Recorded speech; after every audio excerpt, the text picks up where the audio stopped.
Diego with my beautiful wife Karina from Venezuela. Karina has a green card, and she went to the scary visa interview at the U.S. Embassy in Bogota, Colombia, on November 16th, 2023, and she got her green card in her hand without another scary interview on June 25th, 2024.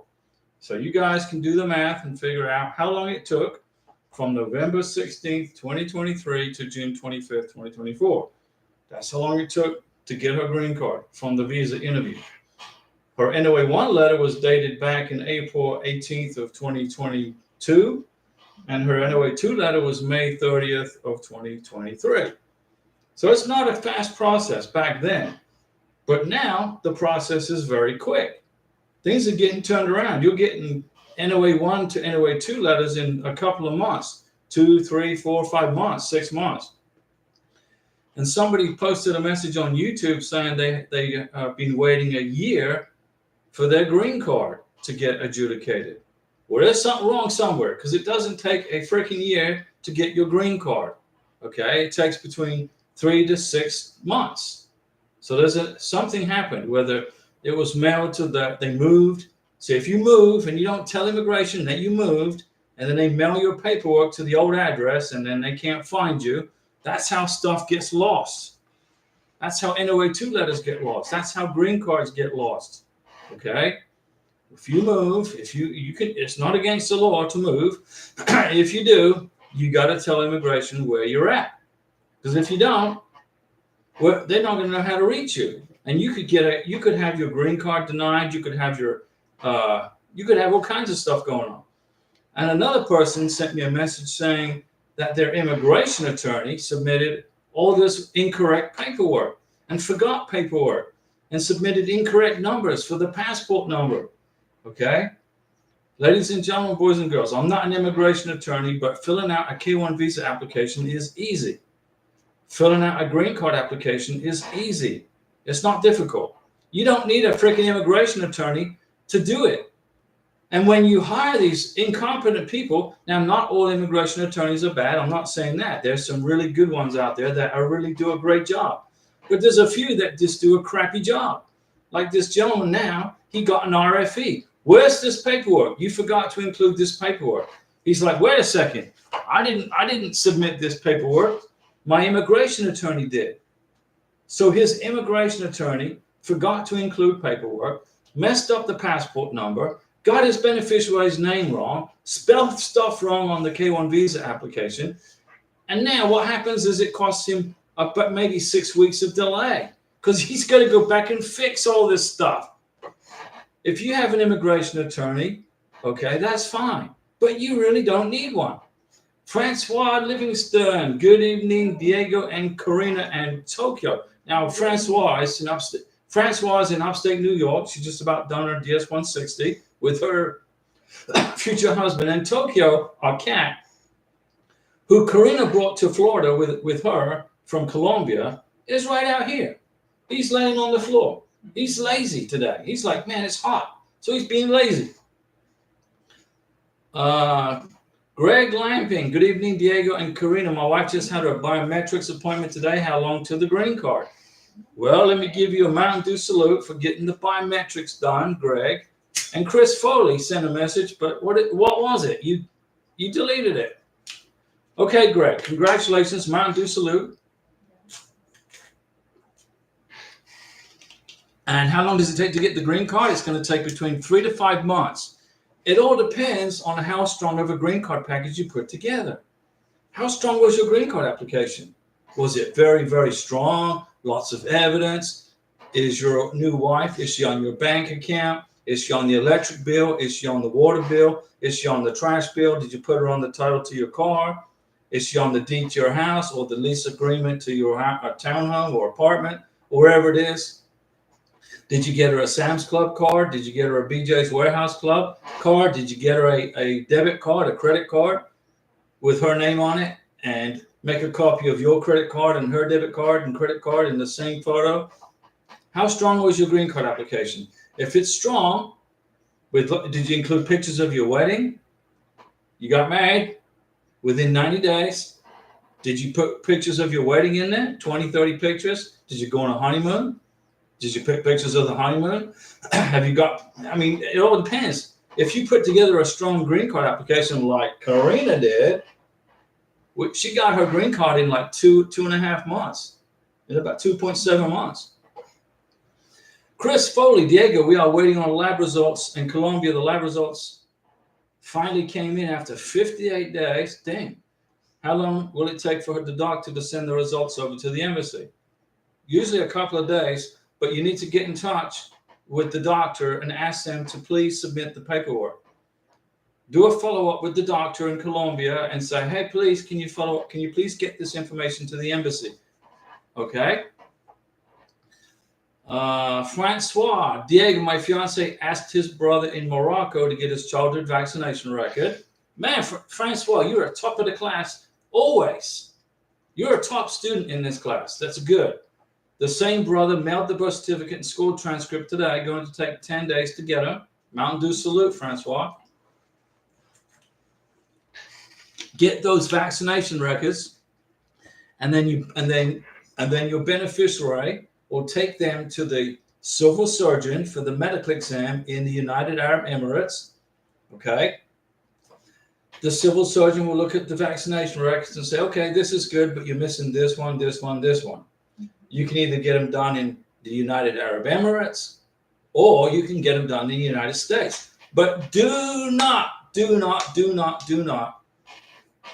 submit a green card application without a new medical exam and the vaccination record certified by a new doctor in New York. So you live in upstate New York. So your homework, okay, your homework now, Francois, is to look for a civil surgeon in upstate New York who is certified and approved by the U.S. State Department to conduct medical exams for green card applicants.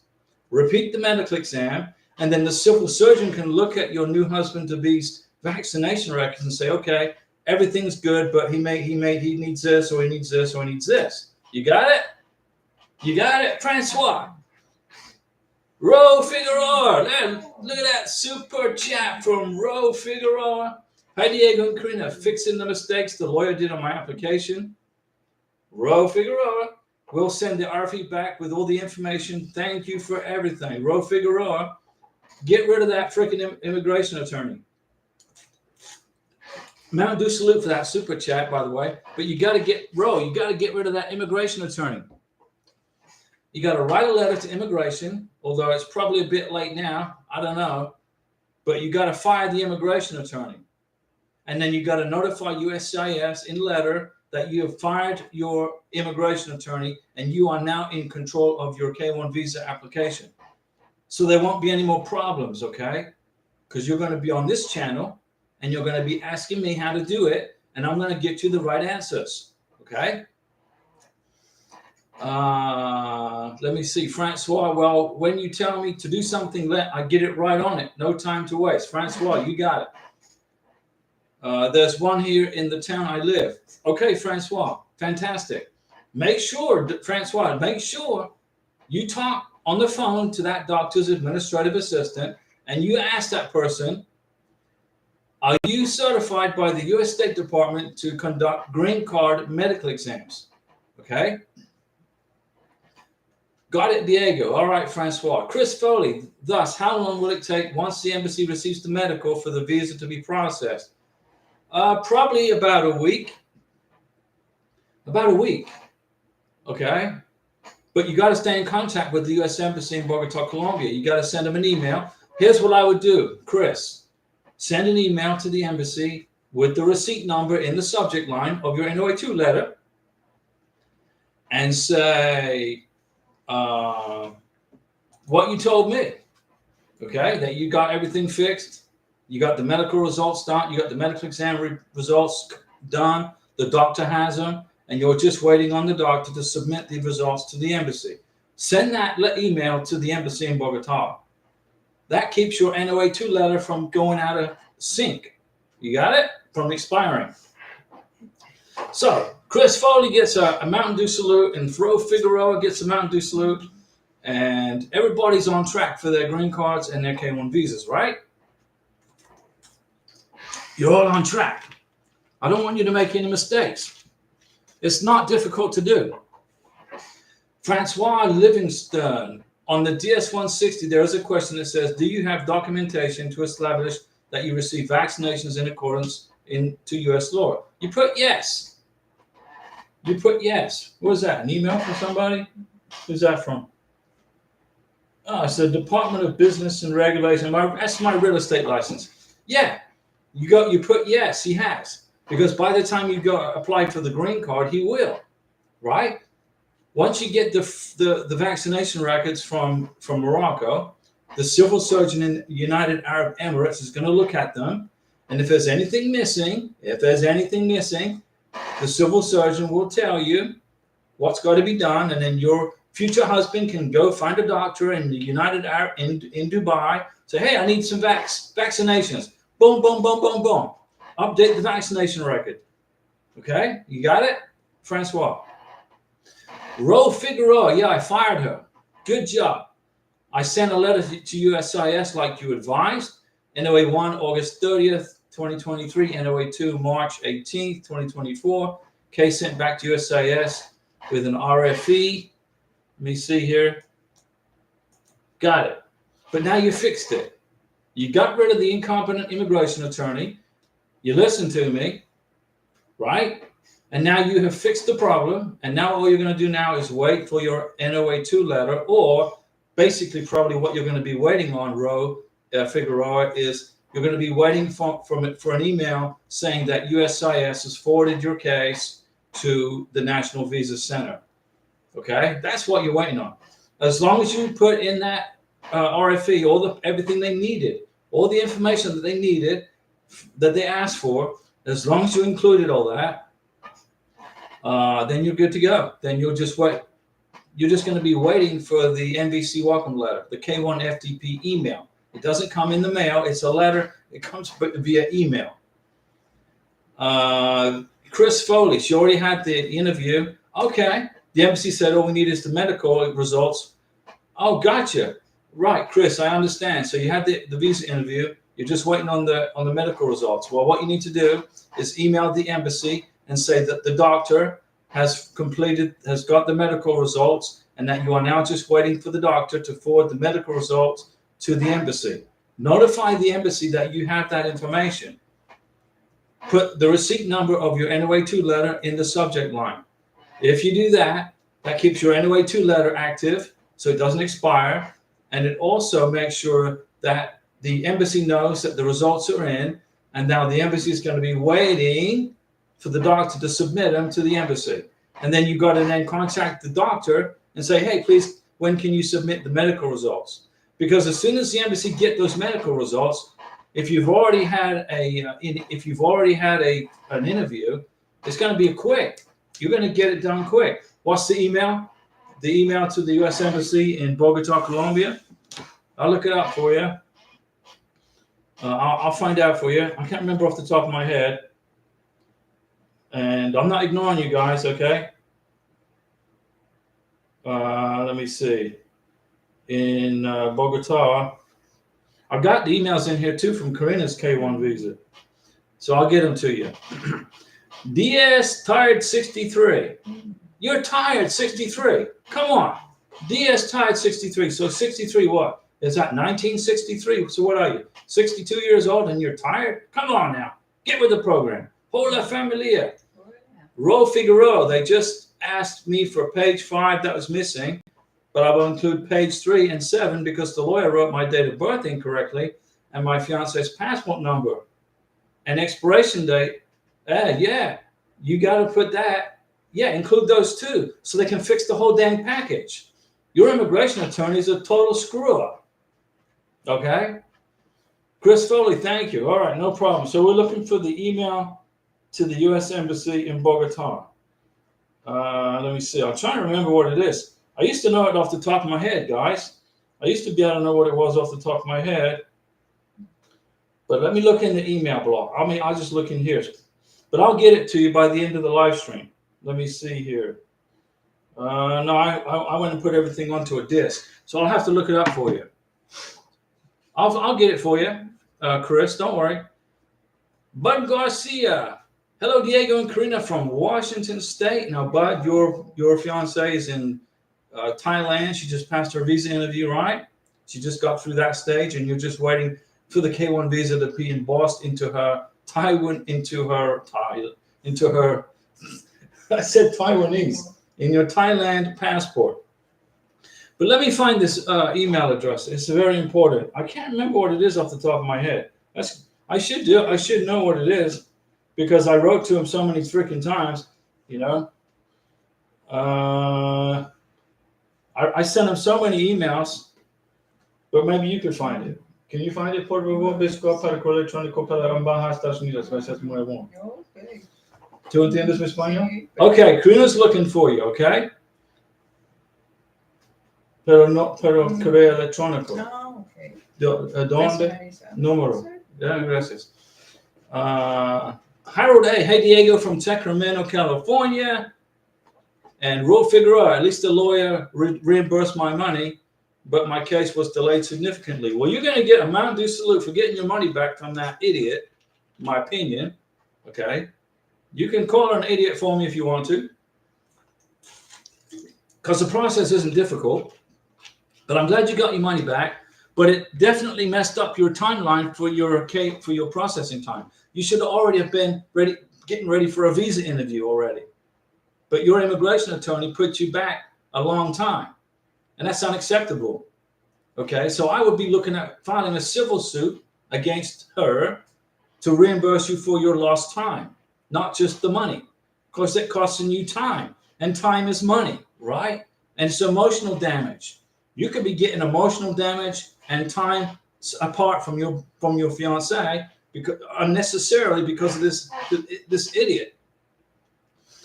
DS Tired 63. If my fiance comes on the K1, okay, something happens and we decide not to get married, okay, but she doesn't want to go back to her home country, well, she's got no choice.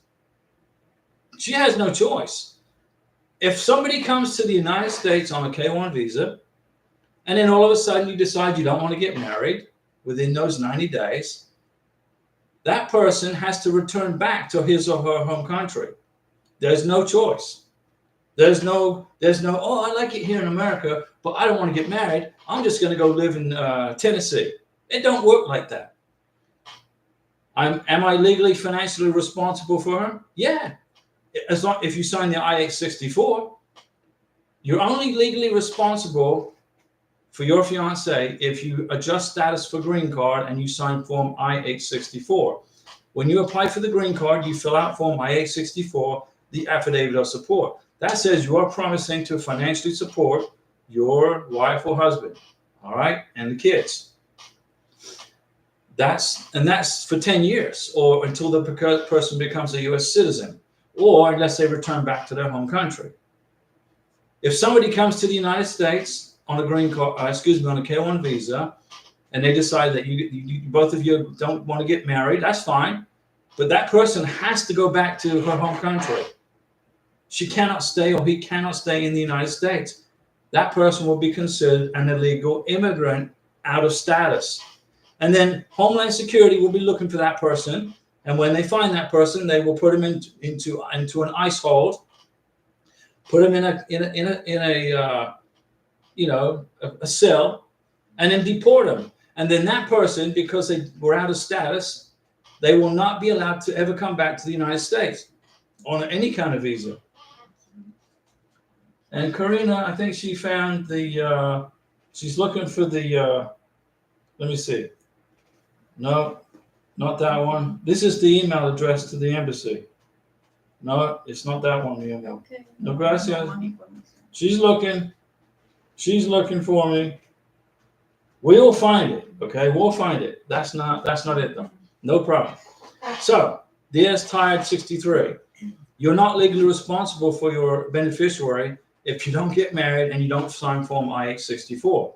But if that person does not return to the United States, that person becomes out of status and Homeland Security will be looking for her. And then when they find her, they will arrest her, they will process her and send her home. That's how it works.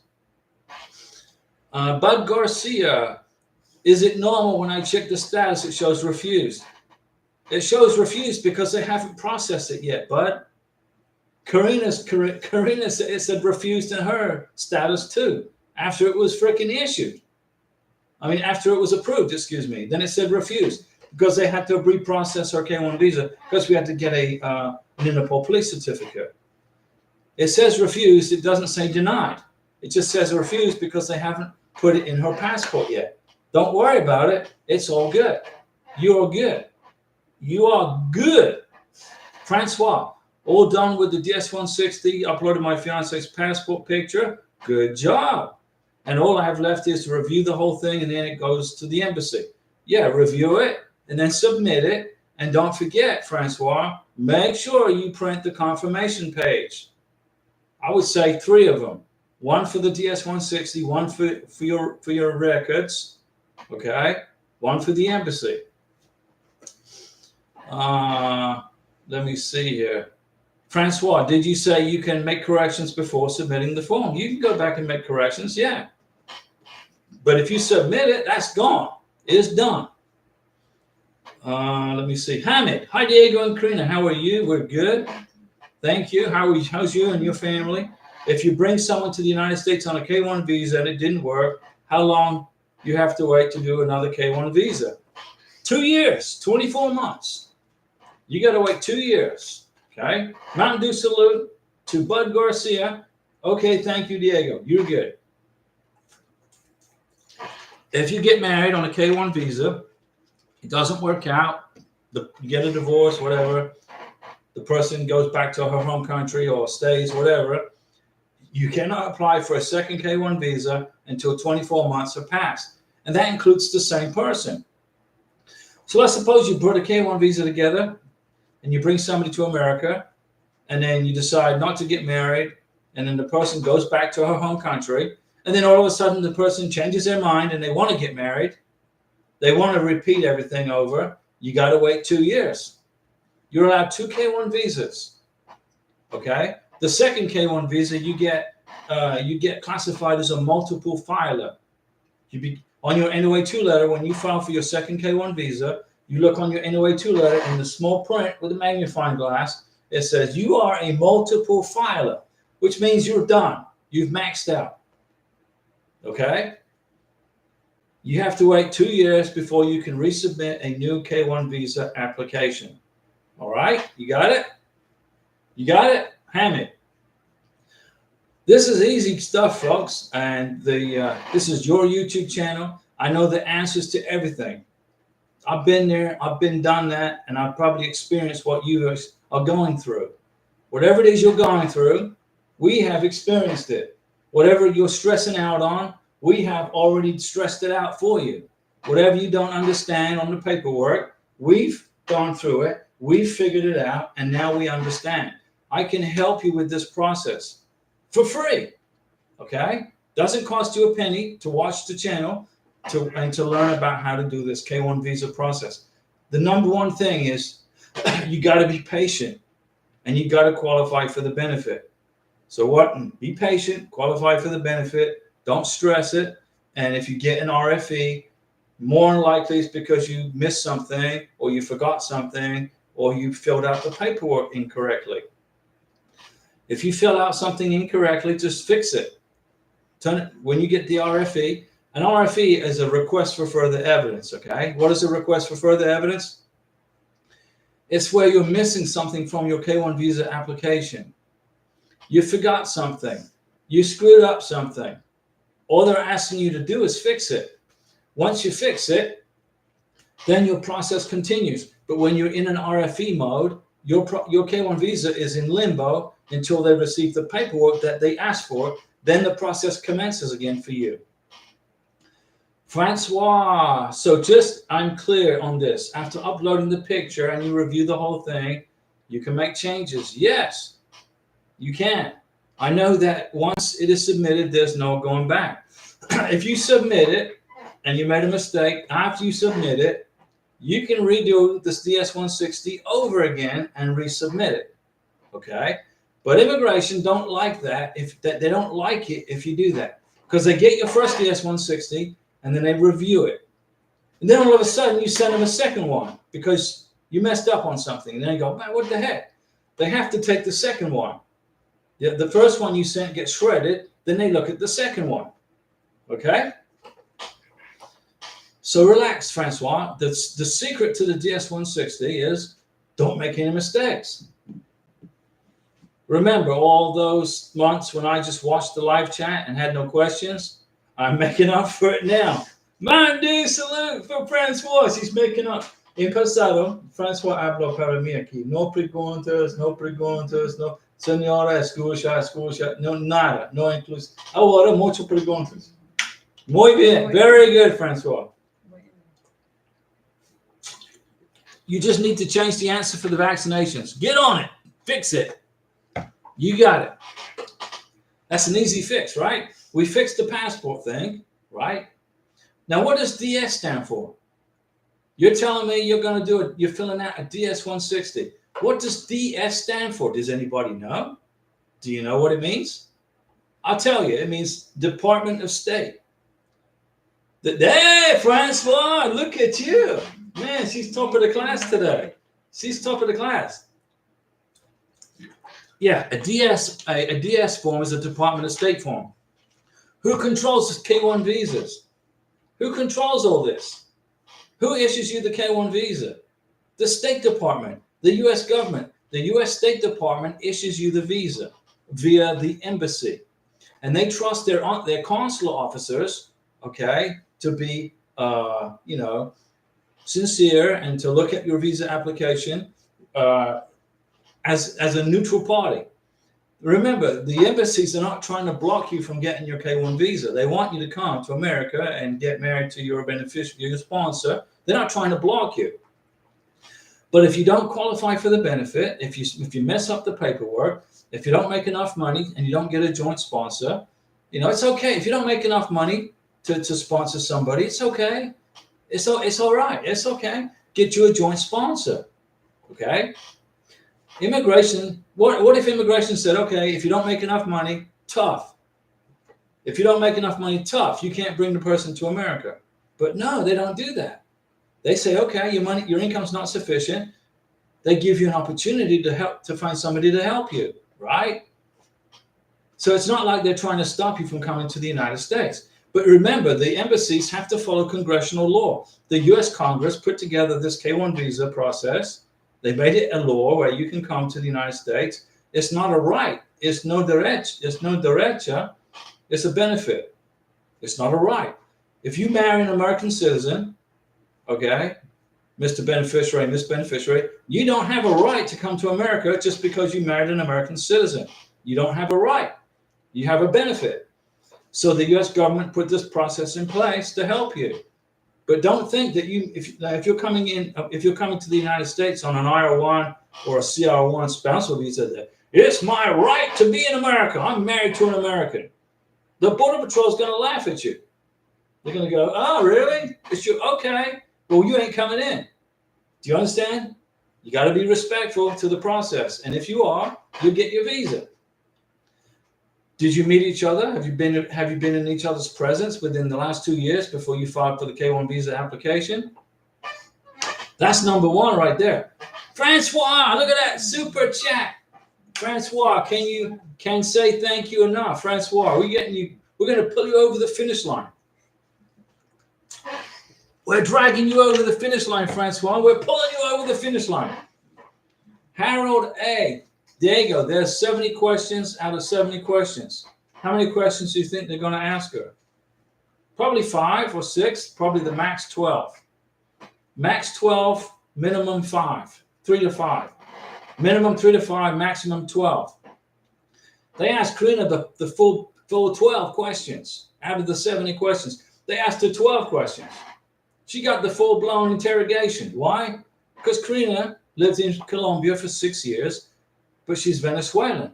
And so the embassy staff are like, why are you living in Colombia? And Karina's like, well, I like food, I like water, I like to see gasoline, I like to put gasoline in my car. In Venezuela, there's no medical, the place sucks, right? It's difficult to live there. So she moved to Colombia under asylum from the Colombian government. She was given 10 years of asylum. Thank goodness for that, because that's how I met Karina in Colombia. So we dated for years, and then we got married on a K1. Okay, if she wasn't living under such adverse conditions in Venezuela, she would never have moved to Colombia. I never would have met her, right? So thank you, Maduro, for being such a communist dictator, for forcing Karina out of Venezuela into Colombia. Thank you, Colombian government, for giving Karina asylum in Colombia, and thank you, U.S. government, for granting Karina the visa and the green card. Another super chat. No, that's a super sticker, a super chat. The super chat from Francois. Mountain Dew salute to Diego and Karina. And I'm right, this Mountain Dew's going by, is going through me pretty quick. I got to slow down. Harold A., do you know what questions they asked her? Yeah, I made a video, Harold, on the questions that Karina was given at the U.S. Embassy in Bogota, Colombia. I made a video on all the questions. But I'll tell you right on the live stream, some of the questions they asked her was, let me see here. What's my job? What do I do? What does Diego do for a job? What do I do? What's my job? They asked her, where are you going to live in the United States? What's your address? And she said, she ran off even with the zip code. She even knows the freaking zip code. She said, blah, blah, blah, blah, blah, blah, blah, blah, blah, Florida. Boom. They asked Karina, yeah, Francois, that's right. They asked me if I have a brother. Karina, does Diego have a brother? She goes, yeah, he's got a brother. And they asked me they asked her, am I a criminal? Have I ever been to prison? Well, they know that's not true because they've got my FBI report on their computer. The National Visa Center did an FBI check on me, and they said they saw the worst thing I ever did in my whole life was getting a freaking speeding ticket in Santa Fe, New Mexico 22 years ago. I was going 65 and a 55, and the state trooper was an Army guy. I was a Navy guy, and he didn't like the Navy, so he gave me a freaking ticket. You told me, are you Navy? I'm Army. Army always beats the Navy, and I just beat you. I'm like, serious? I could have probably contested the ticket, but I just didn't have the time. So they had my FBI check on the computer. So they were just asking her questions. Have I been, what's the name of my brother? Do I have a brother? What's the address you're going to live at in the United States? What my job do I have? What kind of job do I have? Stuff like that. It wasn't hard. It's just like, an interrogation. Harold A., cool, thanks. Francois, Diego does have a brother? Yeah. Me too, a stinking speeding ticket. So Francois, you got a speeding ticket where? In upstate New York? A state trooper gave you a speeding ticket, or was it one of the city police? I was going 10 miles over, I was going 9.5 miles over the freaking speed limit in Santa Fe, New Mexico. I think it was on I-25. And then a state trooper pulled me over in Gallup, New Mexico. I was on I-40 in Gallup, New Mexico. And I was in my Isuzu rodeo, and he pulled me over. I'm like, dude, what's your problem? He said, you were going 5 miles over the speed limit. I said, really? 5 miles over the speed limit, and you're pulling me over because I'm going 5 miles over the speed. I said, write me the ticket. I want you to write me the speeding ticket, and then I'll take it. And then you and I will be in front of the judge probably in about 3 weeks, and you can explain to the judge why you're pulling me over. And I'm on military assignment in New Mexico, keeping your ass free, and you're writing me a speeding ticket for going 5 miles over the speed limit. Write me a ticket. I told him, write it. He said, no, I'm just going to give you a warning, slow down. I said, no, I want a freaking ticket. And he said, oh, well, the tires on your Isuzu rodeo are bigger than normal. I said, yeah, they're mountain tires because I live in the mountains. That threw off your odometer. Your odometer was off by 5 miles per hour, so you weren't speeding. Have a nice day. He started backpedaling and squirming around his backbone went like this because he was joking me around because I had a Florida tag on my car. And I'm in the middle of the New Mexico desert. Well, I'm not in the middle of the desert, but I was in Gallup, New Mexico, and he was joking me around because I had a Florida tag on my car. That's the only reason. and I put him back. I support the police, okay? I back the blue. I really support the police. Everybody should back the blue. But this guy was a freaking jerk. Francois was in a town speeding on my way to work. Well, it happens sometimes. Things happen. But when the FBI ran a police check on me at the National Visa Center for Karina's K-1 visa, they saw that I got the speeding ticket in Santa Fe, New Mexico 22 years ago, 10 miles over the speed limit. They probably laughed about it when they did their background check. They were probably laughing.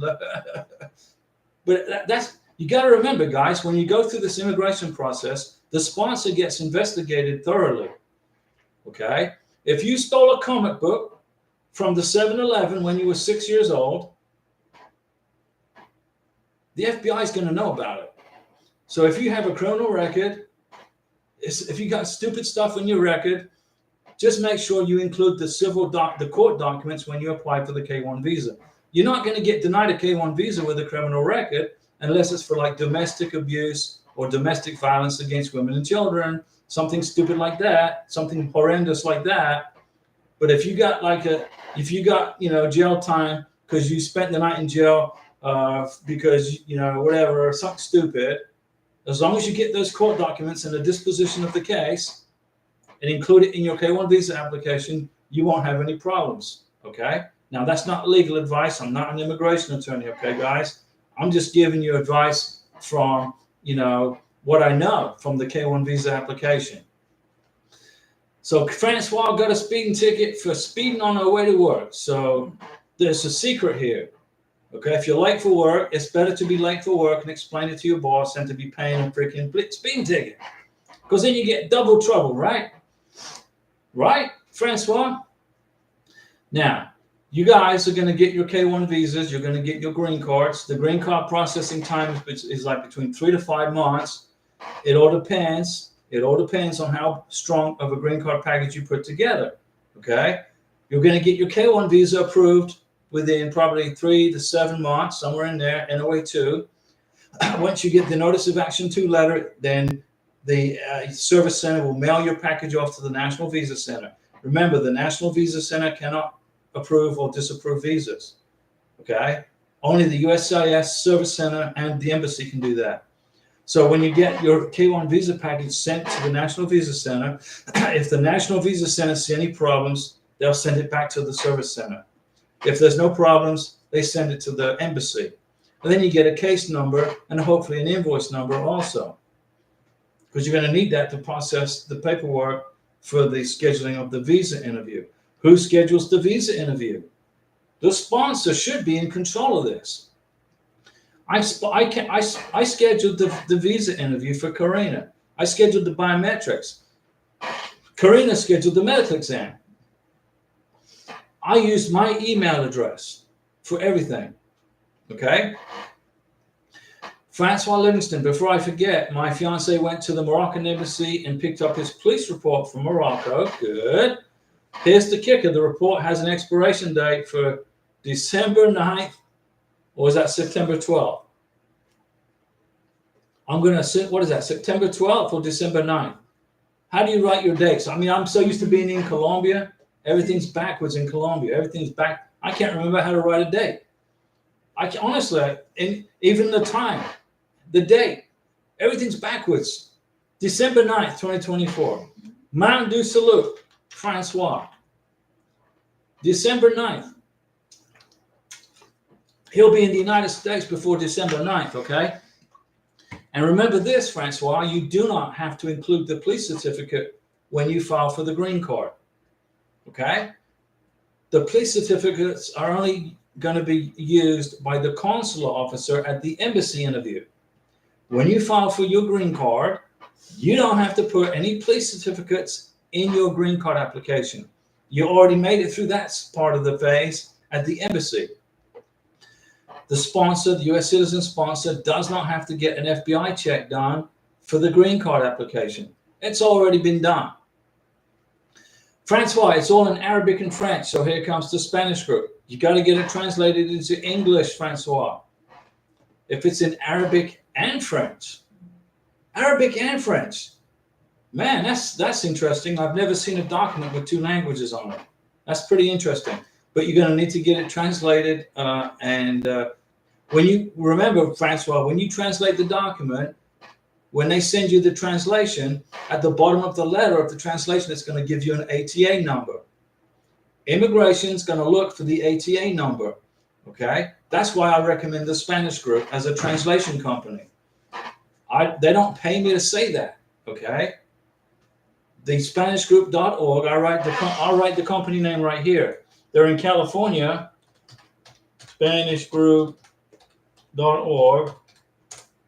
They're in California. I'm going to look up this email address for the embassy in Bogota. 1 second. Ah, there we go. Muy bien, mi amor. Let's see what we got here. Well, that's to your email address. That's your email address. Yeah, that's good. But what I need is the embassy. I'll find it. But they sent, this is Karina's, basically what I'm looking at here is Karina's, is her K1, is her packet 3, packet 4 email. And it shows how much I paid for the visa and all that. But what I need is the freaking email address.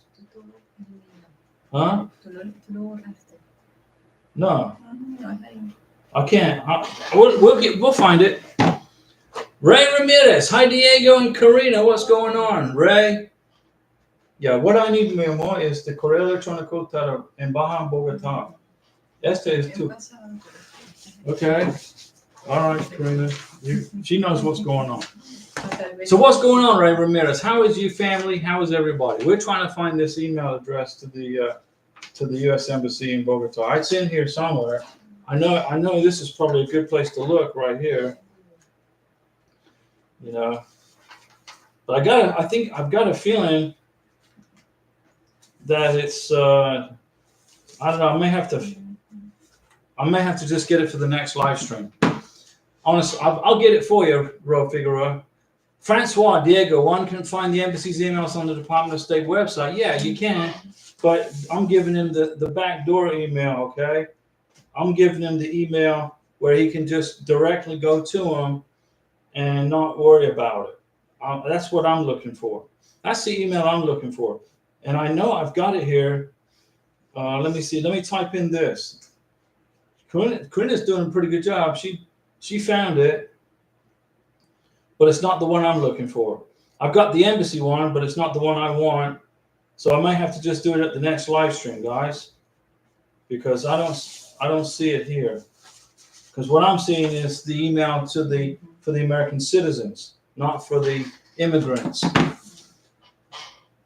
That's that one, Jeff Draper. That email address is not the one I'm looking for. That's not the one I want. That's not the one I want. Okay. That's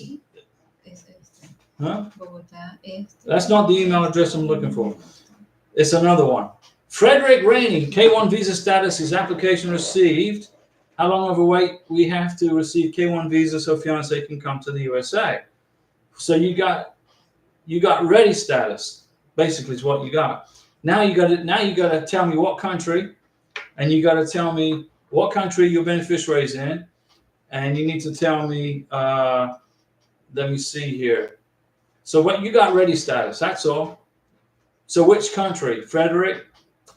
Easy E, good evening, Diego and Karina. What's going on, Easy E? How are you? How's your family? We hope everybody's doing good.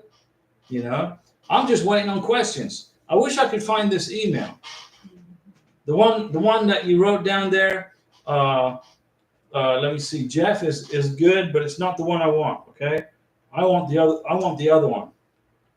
I'm in the United States, and my fiance is in the Dominican Republic. Dominican Republic is slow right now with processing K1 visas. They're busy. They're backed up. They just had a hurricane pass through there. They got a bad storm. They just got over a bad storm, I believe, and they also have a backlog of K1 visas at the Dominican Republic. So it may be a little while before you can schedule the interview, but you will get a K1 visa scheduled, an interview scheduled at the embassy in the Dominican Republic. You will get it, okay? You will get it. And I'm looking again another way to get this email address. I'm just going to write it down for the next live stream. Okay? Because the email address I'm looking for is the one that I use, which goes directly to Immigrant Visa Unit. The Immigrant Visa Unit. Let me see if I can go with that. That's the one I'm looking for. Bud Garcia, how long does it take to go from refused to issued? Usually about 5 to 10 days. Easy, everyone is doing good. Thanks. My sposa in Ethiopia is doing great, just waiting and waiting. Ethiopia, the beautiful country of Ethiopia. Mountain Dew salute to everybody in Ethiopia. The waiting is the hardest part. Absolutely. It's a slow process, guys. The K1 visa process is not fast. But from NOA 1 to NOA 2, it's getting quicker and quicker. From the NOA 2 to the MVC, it's not too bad of a wait, but it all depends on how busy the embassy is as a follow-on country. Life is just for living. Hi, Diego and Karina. I mailed my adjustment of status paperwork and work permit application to Arizona. Okay. That they received on the 1st of April. I did my biometrics on May 21st in Las Vegas. So you did your biometrics on May 21st in Las Vegas, still no work permit. So it takes about 3 months to get a work permit. So let's see, May to June, June, July, August. So by the end of August, you will have your work permit at the latest. Okay? You will get your work permit at the end of August. Tomorrow will be 7 weeks since I did my biometrics. Yeah, but it takes about 12 weeks, 10 to 12 weeks to get the work permit. Okay? Takes about 10 to 12 weeks. Bud Garcia, where do I send my adjustment of status paperwork? You send it to Chicago. Chicago, you live, Bud Garcia, you live in Washington State, right? Bud, you live in Washington State, correct? If you live in Washington State, you're going to mail your green card application to Chicago. And I will go ahead and I'm good, all right? This is the address. Now you're going to use FedEx. This is for FedEx, UPS, or DHL. Okay? This is for FedEx, UPS, or DHL. Do not use the Postal Service to mail your freaking green card paperwork off. Don't do that. Because you don't want it to get lost, right? This is where you send it. This is for if you live in Washington State, okay? If you live in Washington State, this is where you're going to mail your green card application. Now, bear with me, guys, because I'm going to write this out, and I'm going to make sure I don't make any typos. And it goes to the 3rd floor of this office in Chicago, And the zip code, now where's Chicago? In Illinois. The zip code is 60603-5517.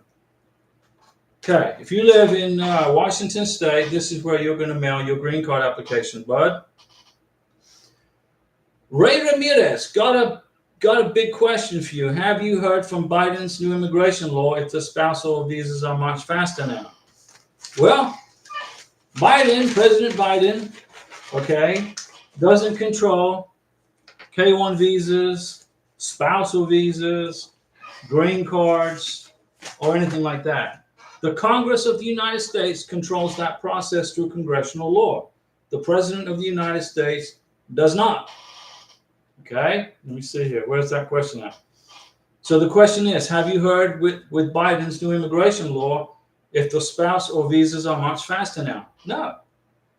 The President of the United States, I don't care if it's a Republican president or a Democrat president, the President has no authority in any way to speed up the green card or the spousal visa or the K1 visa process. That's ran by the Congress of the United States. Okay? The President, all he does is he signs, when the Congress makes a law, the President signs it into law. That's all he does. Okay? Or he writes an executive order, which is basically, some of them are basically ridiculous to say the least. But no, the Biden's new immigration law, it's not Biden's new immigration law. It's congressional. The President of the United States doesn't write legislation. The President of the United States doesn't make laws. The laws come out of the Congress.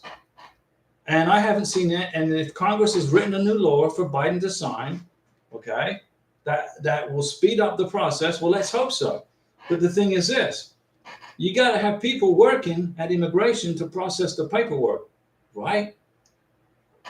President Biden can sign all he wants. He can sign all the paperwork he wants. But if you don't have the people hired to process the paperwork, how's it going to speed up? Immigration needs more people. Ray Ramirez, okay, thanks, no problem. Mountain Dew salute to Ray. Remember, guys, the President of the United States, his job, her job, is to secure the borders of the United States and keep us safe and to maintain a military. But he doesn't fund anything. Only the Congress can fund it. Only the Congress is the person with the checkbook, okay? And the checks are made out to Biden. And then Biden, basically signs the back of the check and spends the money. That's how it works. So hopefully that helped you with that question, Ray. Remember, everybody's in a big hurry. You all want to get your K-1 visas, your green card, your spousal visas, your tourist visas. Some of you want to bring mom to America, which you can do. If you're a beneficiary, and when she becomes a U.S. citizen, we're going to bring mom to the United States from Venezuela if she wants to come. Right? If she wants to come here, we'll help her.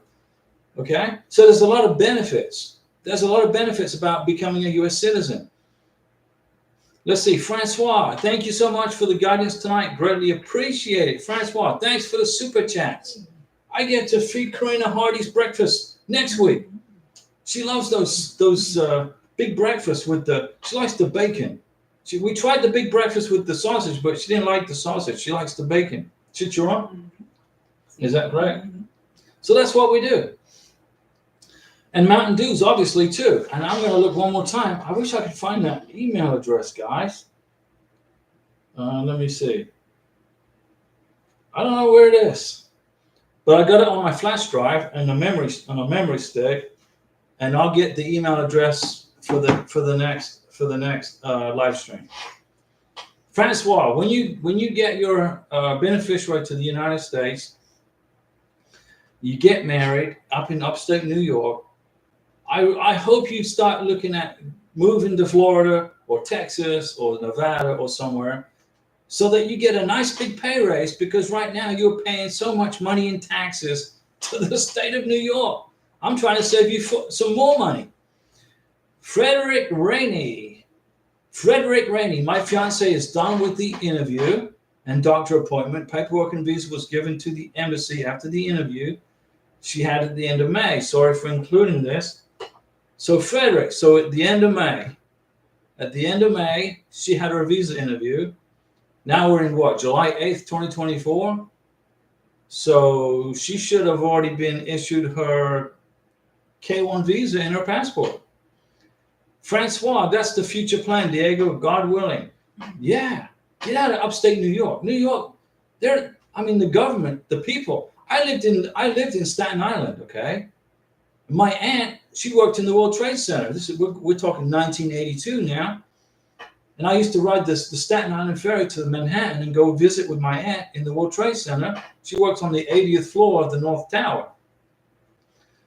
But I left New York and moved to Florida in 1982. Number one, I couldn't stand the weather in the wintertime because it sucks. It snowed every freaking winter. And number two, when I was looking at getting a job there, I figured out that half my paycheck was going to go to the government in taxes. So I got the heck out of there. I moved to Florida. Bud Garcia, is the sponsor able to bring the beneficiary's mom to the United States, or do they have to do it? Only the benefit. No, you cannot. The sponsor cannot bring the beneficiary's mom to the United States. Okay? The beneficiary can do that, but not, I cannot bring Karina's mom to America. Karina can bring Karina's mom to America. Karina, part of the process for bringing mom to America is they have to match the birth certificate of Karina to her mom's birth certificate. to show the names are, that Karina's mom's name is on the birth certificate, number one. So it's a relationship between the beneficiary and mom, not me. I am the how do you say it? The in-law, not the blood relative. But Karina, when she becomes a U.S. citizen, she, as a U.S. citizen, can bring mom to America, and I will help. We'll both commingle funds to financially support her. Okay, that's how it works. I can be the sponsor financially with joint tax returns, but I can't sponsor Karina's mom. It has to be Karina. Karina can't sponsor her mom until Karina becomes a U.S. citizen, which will be in 3 years. Let's see, she'll apply for U.S. citizenship. Let me see here. In March of 2027. In March of 2027, Karina will be putting her paperwork in for U.S. citizenship. So sometime in 2027, Karina will be a U.S. citizen, and then we can start looking at helping mom. And I think what we'll probably do is bring her from Venezuela to Colombia, and then and from Colombia to here. But it all depends on the elections in Venezuela on July 28th of this year. July 28th, 2024, they have elections in Venezuela, and hopefully they get rid of that communist dictator Maduro, and then the U.S. Embassy can reopen in Caracas, reestablish relationships with the United States. And then the economy of Venezuela is going to take off like crazy. They got all this oil that they got. Venezuela is one of the richest countries in South America, but the communists have destroyed their economy. Okay, it's just facts, guys. But if they get a new president in Venezuela in July, and that new president is friendly with America, and we reopen our embassy, then Karina's mom can go to the U.S. Embassy in Caracas and process in Venezuela instead of having to go to Bogota. So I hope that answered your question, Bud Garcia. Right? Okay, guys, I've been talking for about an hour, almost an hour. We're going to probably log off now unless you got more questions for me. Remember, I'm here to answer questions. I just want to give you answers to questions. I want to help you get your K-1 visas. I want to help you get your green cards. Today, what day is it today? Huh? Today's Monday. I'll be back on Wednesday at 6 p.m. Central Time unless you got more questions for me. If you've got more questions for me, we'll hang out and talk a bit longer. If you don't have any more questions, then we'll go ahead and log off, and then we'll come back Wednesday and start over again where we left off. So, no more questions. And Francois gets the last word. Thank you for everything. Francois, and I forgot to put my black shirt on. I'm in my gray shirt. I'm like this. I'm out of uniform. We'll see you Wednesday, guys.